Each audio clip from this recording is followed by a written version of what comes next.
Good morning दोस्तों, ताज classes में आपका स्वागत है। हमारा जो नंबर सिस्टम टॉपिक चल रहा था दोस्तों, उसके अकॉर्डिंग हमने लास्ट वीडियो में आपके जो इकाई अंक के बारे में हमने डिस्कस किया था। अब और आगे हम कंटिन्यू करते हैं दोस्तों और नए कॉन्सेप्ट के साथ। हमारा जो टॉपिक चल रहा है क्या है दोस्तों? Number system. नंबर सिस्टम अर्थात बोले तो संख्या पद्धति।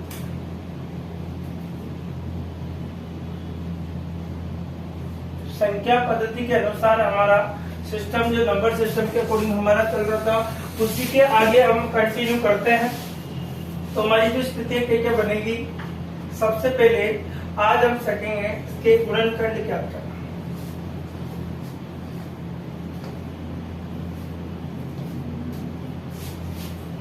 क्या सीखते हैं? गुणनखंड याद करना अर्थात फैक्टर याद करना। गुणनखंड का मतलब अब देखिए, एक होता है आपके अभाज्य गुणनखंड होता है, एक होता है आपका गुणनखंड होता है। आज हम सबसे पहले गुणनखंड के बारे में देखें, जिससे हमारे कोई क्वेश्चन 120 है। अब 120 के आपको गुणनखंड निकालने हैं, तो सबसे पहले आपको गुणनखंड के अकॉर्डिंग एक तो होता है अभाज्य गुणनखंड। 2 का भाग कितने बार है? 6 बार 0। फिर 2 का भाग कितनी बार है? 30 बार। फिर 2 का भाग कितनी बार जाता है? 15 बार। फिर 3 का जाता है कितनी बार? 5 बार। फिर 5 का जाएगा कितनी बार? 1 बार। तो अगर हमसे पूछा जाता है कि अभाज्य गुणनखंड कितने हैं, तो हमारा आंसर कितना होगा? 1 2 3 4 5। कितना होगा? 5। लेकिन मैंने आपसे पूछा है गुणनखंड, तो गुणनखंड निकालने के लिए देखिए साहब, 120 के कुल गुणनखंड कितना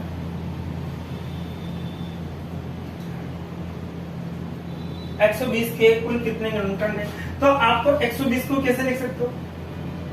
2 की घात 3, 3 की घात 1 और 5 की घात 1। 2 की घात 3, 3 की घात 1 और 5 की घात 1। अब देखिए साहब, कुल गुणनखंड निकालने के लिए हमें क्या करना होगा? सबसे पहले घात में 1 जोड़।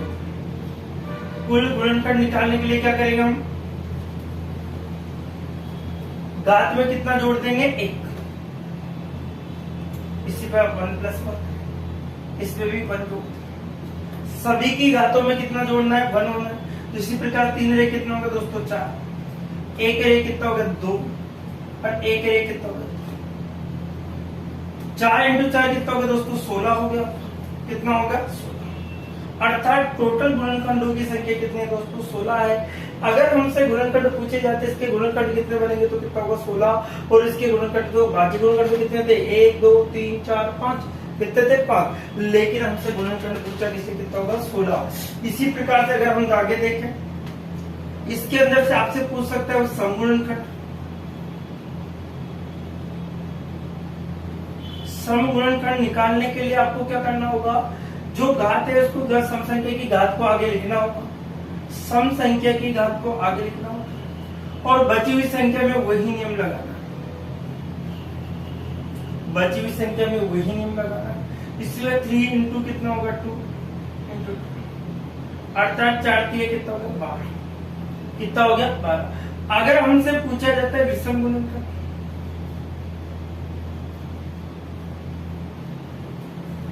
तो विषम गुणनखंड, और जो विषम गुणनखंड है वो क्या होंगे? सम संख्या को यदि हम हटा दे तो बची हुई संख्या में वही नियम लगा के विषम। तो यहाँ पर 3 की घात कितना? 1 प्लस, फिर यहाँ पर भी 1 प्लस।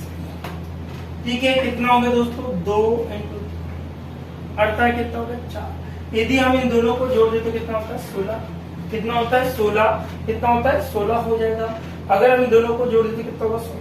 तो सम गुणनखंड और विषम गुणनखंड और टोटल गुणनखंड इस प्रकार से हमसे अभाज्य गुणनखंड इस प्रकार से निकालने होते हैं आपको, वो फैक्टर करके।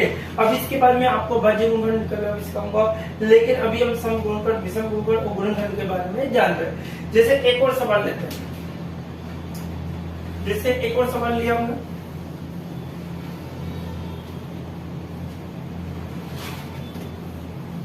देखिए जैसे जनरली हमारे सवाल आ गए 30। अब 30 की कितने गुणनखंड होती है पूछा गया, तो देखिए सब सबके कितने? 2 15 बार, 3 5 बार और 5 1 बार, ये होगा। अगर अभाज्य गुण पूछे तो 3 है, लेकिन हमसे कुल गुणनखंड पूछा है, तो गुणनखंड देखिए, कुल गुणनखंड कैसे निकालेंगे? 2 कितनी बार है? 1, 3 कितनी बार, 1, 5 कितनी बार।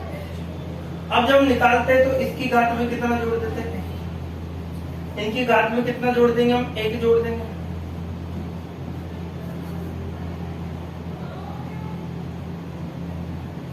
घात में कितना जोड़ देंगे, 1 + 1। और यहाँ पर देखिए 1 + 1 और यहाँ पर भी 1 + 1। ये स्थिति आपके सामने आ जाती है, ये स्थिति क्या हो जाती है, आपके सामने आ जाती है।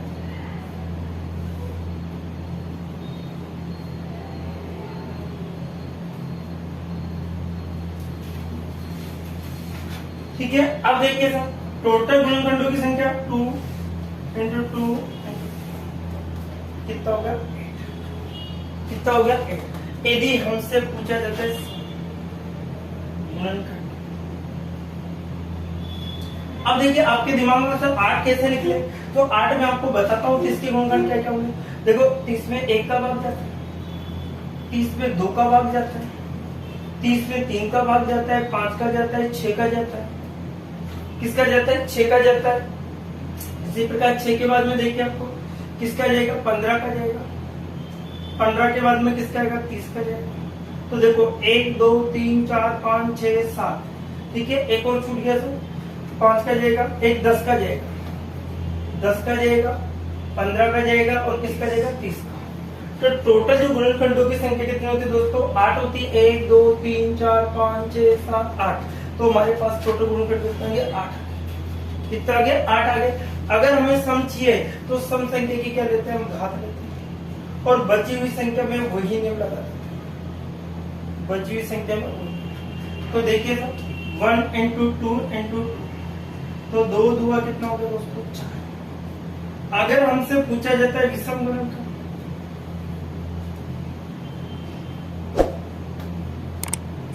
विषम में क्या होगा, सम संख्या को छोड़ देते हैं, बची हुई संख्या में वही नियम लगा देते हैं। कितना होगा, 2 × अर्थात अब भी कितना होगा दोस्तों, 4। अब भी कितना होगा, 4। यदि हम सम और विषम को जोड़ने पर जब प्राप्त होता है कितना, 8 होता है। कितना प्राप्त होता है, 8। तो ये टोटल गुणनखंड आप आसानी से निकाल सकते हो। और देखिए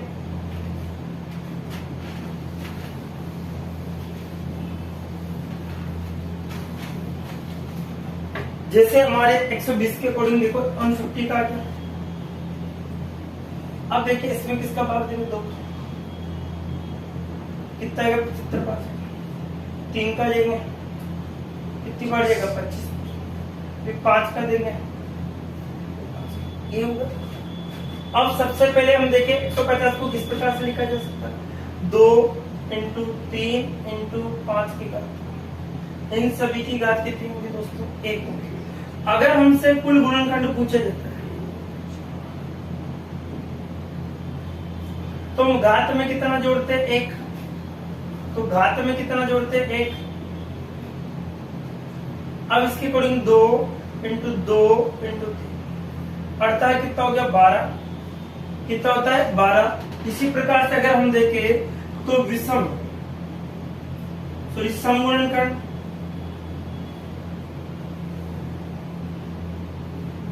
सम गुणनखंड कैसे निकालते हैं, सम संख्या की घात ली जाती है, 1 आता है और बची हुई संख्या में वही नियम लगाते हैं। अब यहाँ पर देखिए तो 2 × कितना होगा, 3 अर्थात कितना होगा, 6। अगर हम देखें विषम गुणनखंड तो सम संख्या को हटा दे तो बचेगी हमारे पास कौन सी, विषम, अर्थात क्या होगा, 1 + 1 अर्थात 2 + 1। 2 × कितना होगा, 3 होगा अर्थात कितना होगा, 6। कितना होगा, 6 हो गया। तो टोटल 6 कितना होता है दोस्तों, 12 होता है। कितना होता है, 12 होता है। ठीक है, उसी प्रकार से अगर हम देखें तो कंडीशन क्या बनेगी हमारी, कंडीशन क्या बनेगी, ठीक है। और उस प्रकार से अगर आगे हम देखें तो क्वेश्चन के अकॉर्डिंग क्या करना होगा आपको,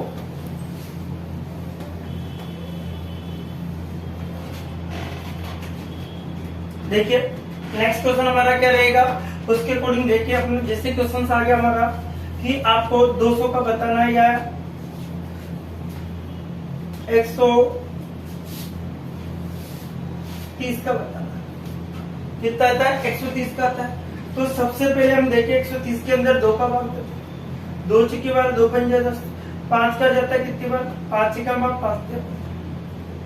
अब 13 का देगा, किसका देगा? 13 का। अब इसके फैक्टर आपको निकालना है। तो देखिए सबसे पहले 130 कैसे लिखोगे? 2 की घात 1, 5 की घात 1 और 13 की घात 1। ये होगा। अगर हमसे पूछा जाए कुल गुणनखंड, तो कुल में निकालने के लिए सभी घात में कितना जोड़ते हैं दोस्तों? 1 जोड़ते। सभी घात में कितना जोड़ते हैं? 1। तो हमारा कितना होगा? 2 इंटू 2 इंटू कितना होता है? 8। कितना होता है? 8। अगर हमसे पूछा जाता है सम गुणनखंड, तो सम संख्या की घात को लिखते हैं और बची हुई में क्या लिखते हैं? 1 जोड़ते हैं। तो 2 इंटू क्या हो गया? 2 अर्थात कितना हो गया? 4। अगर हमसे पूछा जाता है विषम,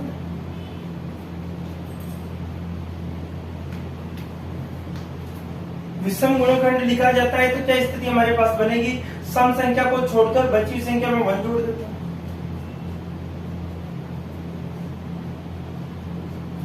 2 इंटू कितना होगा दोस्तों? अर्थात कितना होगा? 4। जब 4 प्लस 4 करेंगे तो कितना होता है? 8। तो इस प्रकार से हम गुणनखंड आसानी से निकाल सकते। अब देखिए सब, और देखिए ये तो हमने गुणनखंडों के बारे में देखा। अगर हमसे अभाज्य गुणनखंड पूछ ही जाए, कौन से गुणनखंड? अब देखिए ये तो हमने सीखा था कौन सा? गुणनखंड। अब हम देखते हैं अभाज्य गुणनखंड।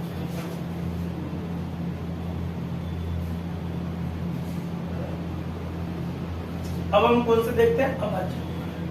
ठीक है, अभाज्य गुणनखंड के अकॉर्डिंग क्या होता है? हमारे लिए कोई भी सवाल दे दे, जैसे हमारे पास 15 है, 3 है और 16 है या फिर 10 है, में कुल कितने अभाज्य गुणनखंड है? में कुल कितने अभाज्य? अब देखिए सब 15 है तो 15 के अभाज्य गुण क्या होगा? 3 इंटू 5 होगा। 15 को कैसे लिखते हैं? 3 इंटू 5। तो अभाज्य जो संख्या होती है दोस्तों, मैं आपको यहाँ पे अभाज्य संख्या लिख देता हूँ। आपको क्या होगी? 2, 3, 5, 7, 11, 13, 17, 19, 23, 29, इस प्रकार से कहां तक चलेगी? कहां तक चलती है? अनंत तक। तो जो भी संख्या होगी इसके अंदर बनेगी आपकी। तो अभाज्य संख्या, ये भी अभाज्य संख्या, ये कितनी है? ये भी अभाज्य संख्या है। और इसके कितने फैक्टर? 2 इंटू 2। अगर हम टोटल अभाज्य गुणनखंडों की संख्या देखें तो क्या बनेगा? 3, अरे कितना होगा? 1, 2, 3, 4, 5। अर्थात कितने अभाज्य गुणनखंड मिले? 5। कितने मिले दोस्तों? 5 मिलेंगे। क्या करना आपको? फैक्टर करना। क्या आना चाहिए? फैक्टर करना। जब तक फैक्टर करना नहीं आएगा तब तक अभाज्य गुणनखंड नहीं निकाल सकते। जैसे और सवाल, जैसे हमारे पास 25 है इंटू 35 है इंटू 49 में कुल कितने अभाज्य गुणनखंड होते हैं? अब हम प्राइम फैक्टर की बात कर रहे हैं, यहाँ पर अभाज्य गुणनखंडों की बात करते हैं। तो यहाँ पर अभाज्य गुणनखंडों की जैसे बात करते हैं तो 25 तो एक भाज्य संख्या है, 35 भी भाज्य है, 49 भी भाज्य है। इनको क्या बनाना है? अभाज्य बनाना है। तो अभाज्य बनाने के लिए हम क्या करेंगे? 5 इंटू 5। यहाँ पर 5 इंटू क्या करेंगे? 7। इसी प्रकार से यहाँ पर क्या करेंगे? 7 इंटू 7। 5 इंटू 5 करेंगे, 5 इंटू 7 करेंगे, 7 इंटू 7 करेंगे। तो देखिए यहाँ पर हम देखते हैं टोटल गुणनखंड तो 1, 2, 3, 4, 5, 6। अर्थात कितने गुणनखंड होंगे? 6। और आंसर भी कितना होगा? 6। आंसर भी कितना होगा? 6। तो आपको इस प्रकार के सवाल जब भी आते हैं एग्जाम में तो बहुत सिंपल तरीके से आप निकाल सकते हैं। धीरे धीरे और भी स्टेप अगर बढ़े तो इसके अकॉर्डिंग क्या क्या निकल सकता है। जैसे अगर हमसे कहा 91 इंटू 49 है इंटू 20 है इंटू 20 से इसी प्रकार से आप ले लीजिए 21। इसमें कुल कितने गुणनखंड है? अगर हम गुणनखंड देखें तो 13 इंटू 7 हो गया 93 होता है दोस्तों। इसी प्रकार से 7 इंटू 7 हो गया आपका। अगर हम 20 का देखें तो 20 में 2 इंटू 2 इंटू कितना होता है आपका 20 हो जाता है। इसी प्रकार से यहाँ पर देखें तो 3 इंटू कितना होता है 7।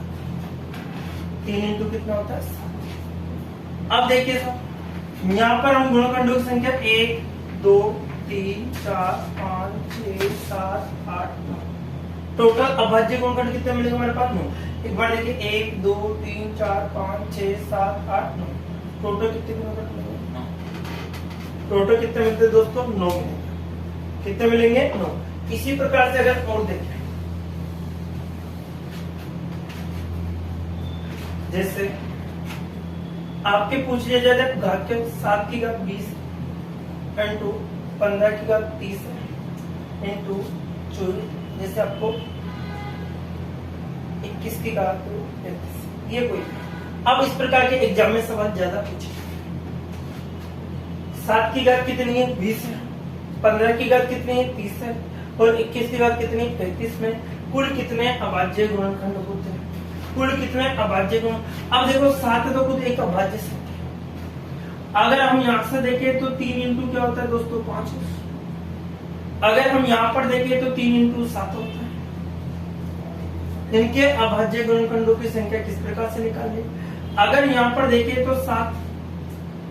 अब यहाँ पर तो हमारे पास क्या हो गया इसकी घात लिखनी होती है तो 20 है। यहाँ पर 3 की घात कितनी है दोस्तों 30 है। यहाँ पर 5 की घात में कितनी है दोस्तों 30 है।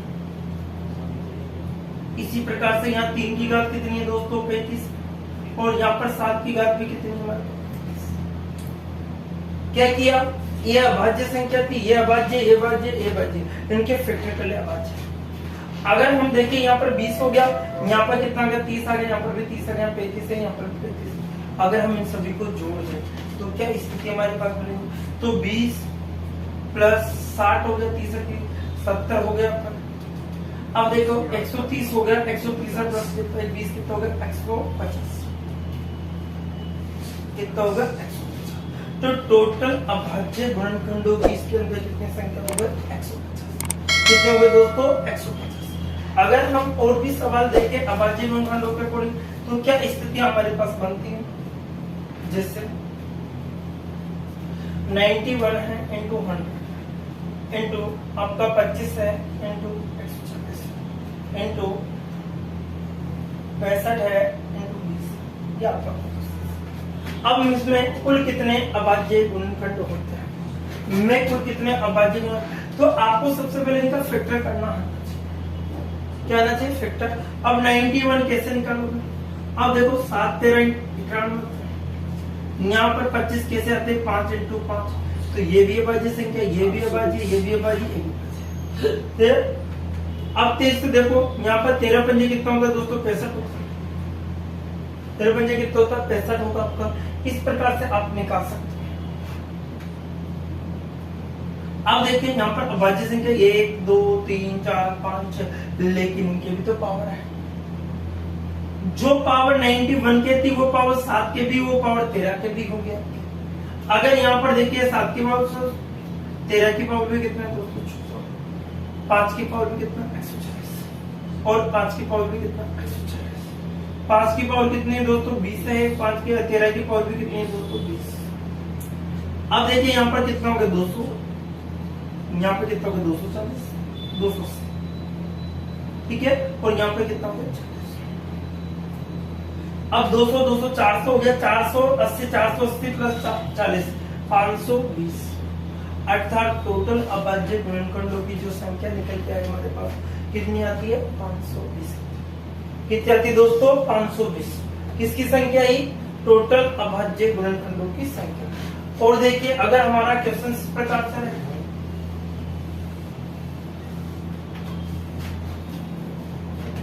एग्जाम्पल को जैसे हमसे कहा जाता है कि यहाँ पर देखिए आपको जैसे 20 आ गया 20 की घात 25 आ गया 19 की घात 35 आ गया और आपके 93 की घात 40 में कुल कितने अभाज्य गुणनखंड है, ये आपको देखना है। तो सबसे पहले 20 है वो भाज्य संख्या है, तो 20 को क्या बना अभाज्य संख्याओं में कन्वर्ट किया। तो जब 20 को हम देखते हैं तो दो अभाज्य और क्या होता है दोस्तों 5 होता है, क्योंकि मैंने आपको अच्छे अभाज्य गुणनखंड का 20 है, 20 में सबसे पहले 2 का भाग देते हैं 10 बार, फिर 2 का देते हैं 5 बार जाएगा, फिर 5 का 1, तो ये अभाज्य गुणनखंड बन जाते हैं। अब देखिए 19 से एक अभाज्य संख्या है दोस्तों, और 7 13 93 होता है। अब इसकी घात भी 25 है, इसकी घात भी 25 है, इसकी घात भी 25 है, तो 25 प्लस 25 प्लस 25, 19 की घात कितनी है 35, इसकी घात कितनी है 40 प्लस 40। ये स्थितियां हमारे सामने आ जाती हैं। अब इसके अकॉर्डिंग हम देखें तो हमारे पास 25 75 हो गया, प्लस 35 हो गया, प्लस 80। अब यहाँ देखें तो कितना होगा 110 हो गया दोस्तों, 110 प्लस 180 कितना होगा 190। अर्थात जो हमारा आंसर निकल के सामने आता है वो कितना होता है 190। अर्थात टोटल अभाज्य गुणनखंडों की संख्या कितनी होती है 190। कितनी आती है 190 आपके सामने आती है। और देखिए अगर हमारी कंडीशन इसके अकॉर्डिंग और भी सवाल बना अभाज्य गुणनखंड तो क्या बनेगा आपके पास। जैसे सवाल दे दिया आपको 100 दे दिया, इनटू आपको दे दिया 20 दे दिया, इनटू 35 दे दिया, इनके घात लगा दी 100, इसके लगा दी 20, इसके लगा दी। अब आपके 100 के फैक्टर आपको सबसे पहले अभाज्य गुणनखंड निकालने, तो 100 के तो आपको कैसे 2 का भाग दिया, फिर 2 का जा रहा है, फिर 5 का जा रहा है, तो फिर 5 का जा रहा है। ये स्थिति हमारे सामने बनती है। तो हमारे पास जो फैक्टर निकल के आ रहे हैं वो कितने होते हैं 2 इंटू 2 इंटू 5 इंटू 5। 20 की क्या क्या बनते हैं दोस्तों आपको बता रखा है 2 इंटू 2 इंटू कितना बनेगा 5। इसी प्रकार से 35 की क्या क्या बनेंगे दोस्तों 5 इंटू क्या बनेगा, ये स्थिति बनेगी। अब देखिए साहब यहाँ पर देखो 100, इसकी घात भी कितना है 100, और इसकी घात भी कितना है, और इसकी घात भी कितना है। इसी प्रकार से 2 की घात कितनी है दोस्तों 20, फिर 2 की घात भी कितनी है 20, 5 की घात भी कितनी 20, 5 की घात कितनी है 30।